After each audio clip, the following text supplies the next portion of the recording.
ቅድመ ትዳር ላይ በጣም ሰው የሚጨነቀው ለምን መሰለህ?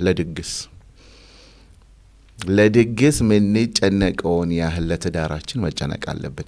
በግልጽ ማውራት። ልታገቢ የፈለግሽው ወንድ ምን አይነት ነው? ኦልሬዲ ወደ ድግሱ ደርሳችኋል። ቤተሰቦችሽም አንቺም ኦኬ በሐሳብ ደረጃ አክሰፕት አድርጋችኋል። ከጓደኞቹ ጋር የሚኖረው ምን ይመስላል? ጓደኛ ያበዛል? አዴ እንደ ድሮ ጓደኞቹን 40 ጊዜ ይቀያየራል? ለቤተሰቡ ይታዘዛል? የእምነት ኤክሰርሳይሱን በአግባቡ ሰላቱን ይሰግዳል? አይ በግልጽ ማወቅ አለብሽ።